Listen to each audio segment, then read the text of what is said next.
ඔයාලගේ ගෙදර බිත්තියත් ලස්සන කරන්න මේ දේවල් දෙකෙන් පුළුවන් කියලා ඔයාලා දැනගෙන හිටියද?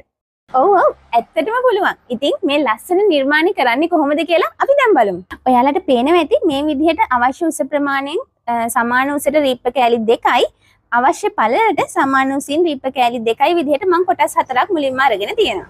ඊට පස්සේ ඔයාලා මේ බලන්න මම මේ පෙන්නන විදිහට ෆ්‍රේම් එකක් හදාගන්න ඕන වෙනවා. එන ගහලා ඔයාලට පුළුවන් මේ කොටස මේ විදිහට ඍජු කෝණාශ්‍රයක් හැඩයට සම්බන්ධ කරගන්න.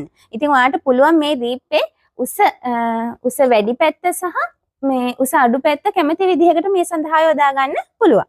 ඔයාලට පේනවා ඇති මේ විදිහට එන ගහලා මම ඍජු කෝණාශ්‍රාකාර හැඩයට ෆ්‍රේම් එක හදාගෙන අවසන්. ඊට පස්සේ ඔයාලා කරන්න ඕනේ මේ විදිහට මම කිව්වා ඔයාලට ප්ලාස්ටික් දැල් කොටස් දෙකක් අවශ්‍ය වෙනවා කියලා.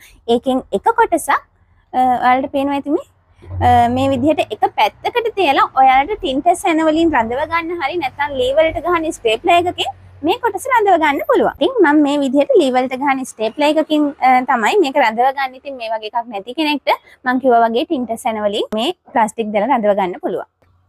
මේ විදිහට ස්ටේප්ලර් ගහලා මේ ප්ලාස්ටික් දැල් කොටස රඳව ගත්තට පස්සේ මම ගාන්ට මේ ෆ්‍රේම් එක වටේ වැඩිපුර තියෙන දැල් කොටස කපලා ඉවත් කර ගන්නවා. ඔයාලට පේනවා ඇති මේ විදිහට එක පැත්තකට දැල් කොටස රඳවගෙන අවසන්. මම මේ විදිහට පෙන්නන්නම් අනෙක් පස අපිට දැන් මේ වගේ ඉඩ ප්‍රමාණයක් තියෙනවා අනෙක් පැත්තේ ප්ලාස්ටික් දැල් කොටස රඳව ගන්න කලින් මෙන්න මේ කොටස. ඉතින් මම මෙතන පොල් එලි කෑලි වලින් එතකොට ඔයගලන්ට පුළුවන් පොල් මුඩු ඒ වගේ දේවල් භාවිතා කරලා මේ කොටස පුරව ගන්න. මම මේ විදිහට පොල් එලි තමයි පුරව ගන්නේ. ඔයාලට මේකේ අතරින් පතලට අඟුරු කෑලි ඒ වගේ දේවල් පුරව ගන්නත් පුළුවන්. මේ විදිහට පොල් එලි පුරව ගත්තට පස්සේ අපිට අනිත් දැල් කොටසත් මේ විදිහට රඳවන්න පුළුවන්. නමුත් ඊට කලින් ඔයාලට මේකට රඳවන්න අවශ්‍ය ප්ලාන්ට්ස් වර්ග රඳව ගන්න අවශ්‍ය වෙනවා. ඉතින් මම මේකට රඳව ගන්න හදන්නේ මෙන්න මේ වගේ ලස්සන රැපිඩෝෆෝරා ප්ලාන්ට් එකක්.